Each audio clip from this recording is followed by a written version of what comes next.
Big TV భక్తి సమాచారం WhatsApp ఛానల్లో జాయిన్ అవ్వండి. అన్ని విశేషాలు ఎప్పటికప్పుడు తెలుసుకోండి.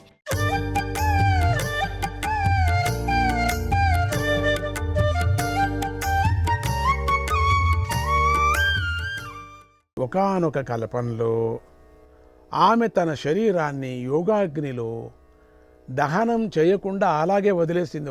ఒక కల్పంలో అగ్నిలో పడితే కాలలేదు అమ్మవారి శరీరం, కాలినట్టుకు కాలి అట్లే ఉంది. అప్పుడు ఆ శివుడు ఆ శరీరాన్ని, ఎందుకంటే శివశక్తులు కదా, శక్తిని వదిలేసి ఉండలేదు శివుడు పగలు రాత్రిలాగా.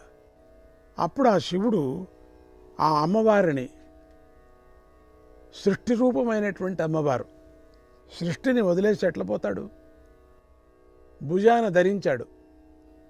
భుజాన ధరించి ఆ సగం కాలినటువంటి శరీరాన్ని చెక్కు చెదరలేదు.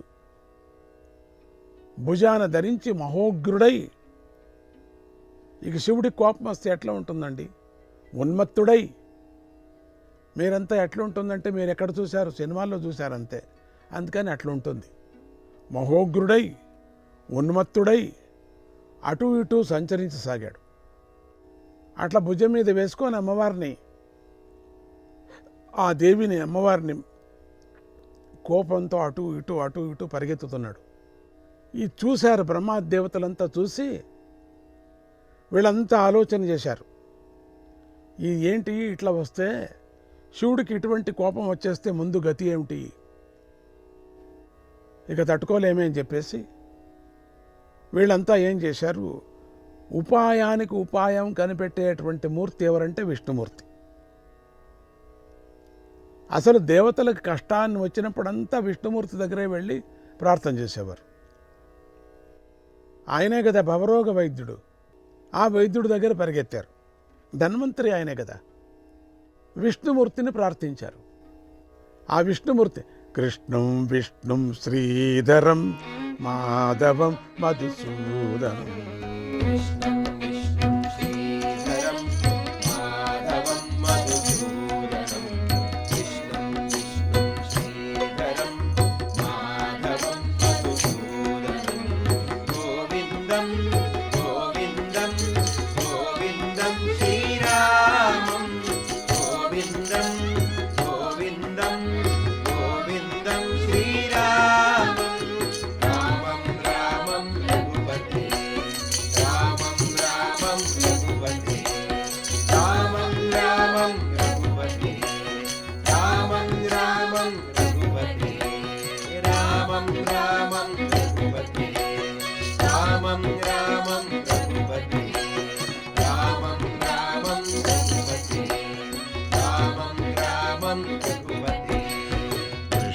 విష్ణుం శ్రీధరం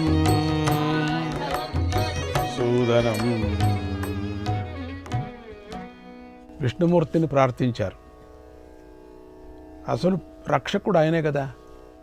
బ్రహ్మ సృష్టి చేస్తున్నారు. సృష్టి చేసిన పదార్థాన్ని రక్షించేది విష్ణువు. రక్షించిన తర్వాత కొన్ని రోజులైన తర్వాత పునః సృష్టి కోసం దాన్ని లయం చేసేవాడు శివుడు. చాలా రోజులు పెట్టుకోడు కదా పదార్థం, చెడిపోతుంది, పాయని పారేయడం అంతే. విష్ణుమూర్తిని ప్రార్థించగా సతీదేవి శరీరం దగ్గర ఉన్నంతకాలం శివుడి ఉగ్రత్వం తగ్గదని గ్రహించిన విష్ణుదేవుడు ఆ శివుడు ఉగ్రత్వంతో అన్ని చోట్ల పరిగెత్తుతున్నాడు. ఇది ఇట్లా ఉంటే ఈ శివుడికి ఖండితం కోపం వెళ్ళదు. అందుకని ఏం చేశాడు విష్ణుదేవుడు? శివుడు వెనకాలే సంచరిస్తూ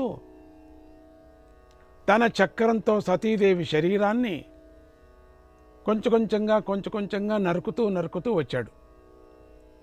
ఇప్పుడు దీంతో మనకేమర్థమవుతుంది? శరీరం తీసుకున్న తర్వాత ప్రతి ఒక్కరూ వదలాలా ప్రాణము అనేది దీంతో బాగా తెలుస్తుంది. అమ్మవారే వెళ్ళిపోయింది, శరీరం ధరించింది కాబట్టి. దక్ష బ్రహ్మ యజ్ఞానికి వచ్చింది అంటే దక్ష బ్రహ్మడు కూతురు కదా, శరీరాన్ని తీసుకొని వచ్చింది కదా, తపస్సుతో శివుణ్ణి పొందింది కదా. శివుడు శరీరం లేనటువంటివి శివుడు కనపడుతున్నాడు కానీ శరీరం లేదు. విష్ణువు కనపడుతున్నాడు కానీ విష్ణువుకు శరీరం లేదు. బ్రహ్మ కనపడుతున్నాడు కాబట్టి బ్రహ్మకు శరీరం లేదు. అమ్మవారికి ఇక్కడ శరీరం ఉన్నది ఈ అవతారంలో. అమ్మవారికి కూడా లేదు శరీరం, కానీ ఈ అవతారంలో కనపడుతున్నది. ఆ సతీదేవి శరీరాన్ని చక్రంతో నరుకుతూ నరుకుతూ వచ్చాడు.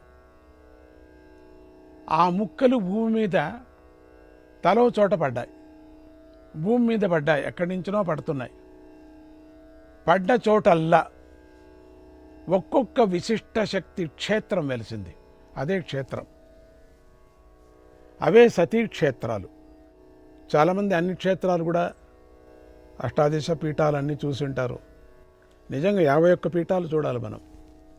విష్ణుదేవుడు సతీదేవి శరీరాన్ని 50 ఖండాలుగా ఖండాలుగా ఖండించాడు. ఆ ఖండాలలోంచే ఆ నుంచి హా వరకు గల 50 వర్ణాలు ఉద్భవించాయి. చాలామంది అడిగారు ఈ అక్షరాలు ఎట్లా పుట్టాయంటే అమ్మవారి నుంచి పుట్టాయి. కనుక వర్ణాలను మాతృకలని, వర్ణమాలను మాతృకామాల అని పెద్దలు వివరించారు. ఈ మాతృకామాల భజన కూడా ఉన్నది. మాతృకామాల 51 అక్షరాలని 50 అక్షరాలని చెప్పేసి కొందరి అభిప్రాయం. సతీ క్షేత్రాలు ప్రపంచంలో గల సమస్త శక్తులను అందించే మహాక్షేత్రాలయ్యాయి. వర్ణమాల జగత్తులోని వివిధ భాషలకు మూలమై విజ్ఞానాన్ని గురువుల నుంచి శిష్యులకు అందించే సాధనమైంది. సతీ క్షేత్రాలు రూపం లేని శక్తి క్షేత్రాలుగా ఉండటం వల్ల రూపం లేని సతీ క్షేత్రాలు, రూపం లేదక్కడ శక్తి క్షేత్రాలుగా ఉండటం వల్ల సామాన్యులకు అందుబాటులోకి రావటం కోసం ఆయా కాలాలలో ఆయా మహాత్ములు వాటికి ఆలయ స్వరూపాన్ని కల్పిస్తూ వచ్చారు. అంతేగాని అక్కడ ఆలయము లేదు, రూపము లేదు, అవయవం పడిన స్థలం అంతే. అక్కడ మహాత్ములు తమ యొక్క సంకల్ప సిద్ధితో, దీంట్లో వ్యాసుడు కూడా ఒకటి చేరుకున్నారు, దాంట్లో తమ యొక్క సంకల్ప సిద్ధితో అక్కడ ఆలయాలు కట్టుకొని వచ్చారు. మానవ కల్పితాలైనటువంటి ఆలయాలు అవంతా కూడా మహర్షులు మానవులు కల్పితం. కాలగర్భంలో కరిగిపోతూ ఉండటం, మళ్ళీ కొంతకాలానికి మరొక మహానుభావుడు మళ్ళీ మరొక రూపకల్పన చేస్తూ ఉండటం సృష్టి చరిత్రలో జరుగుతూనే ఉన్నది. మళ్ళీ మళ్ళీ మహాత్ముడు వెళ్ళి ఆలయాన్ని ఇంకొక విధంగా కట్టడం, ఇంకొక విధంగా ఇంకొక చోట అనటం, ఇట్లా తప్పేం లేదు. ఉన్నా లేకపోయినా అక్కడి దైవీశక్తి విలాసం అంతర్ద్రష్టులైనటువంటి మహర్షులంతా అంతర్నేత్రాలకు అందుతూనే ఉంటాయి. వీళ్ళంతా అంతర్ద్రాష్ట్రులు, వీళ్ళంతా చూస్తున్నారు. దృష్టి వాళ్ళు కనపడుతుంది వాళ్ళకి. ఆంతరికములో ఉండినటువంటి దృష్టి వాళ్ళు ఆ క్షేత్రాలను నిర్మించారు. అలాంటి సతీ క్షేత్రాలలో 18 క్షేత్రాలను మరింత ప్రస్ఫుట శక్తి క్షేత్రాలుగా మహర్షులు నిర్ణయించి వాటికి అష్టాదశ పీఠాలు అని నామకరణం చేశారు. ఇప్పుడు మీకు అర్థమైంది అష్టాదశ పీఠాలంటే. వర్ణమాలలో ఏ అక్షరానికి ఆ అక్షరం ప్రధానమే అయినప్పటికీ ఈ వర్ణాలకు ఒక ప్రాముఖ్యత ఉంది. దీన్ని గమనించండి. అచ్చులలో అ, ఇ, ఉ ఎన్ని 3, ఉభయాక్షరాల్లో అం, అహ 2, హల్లులలో వర్గాక్షరాలు క, చ, ట, త, ప, క, చ, ట, త, ప 5, అనునాసికాక్షరాలు ఞ, ఞ, ఞ, ణ, న 5, జ్ఞ, మ ఞ ణ న 5. అంతస్తమముల్లో య 1, ఊష్మముల్లో ష 1, ష. సంయుక్తాక్షరాల్లో క్ష 1. మొత్తం కలిపితే 18. ఇవే శక్తి క్షేత్రాలు. అంటే ఇవే 18 శక్తి క్షేత్రాలు.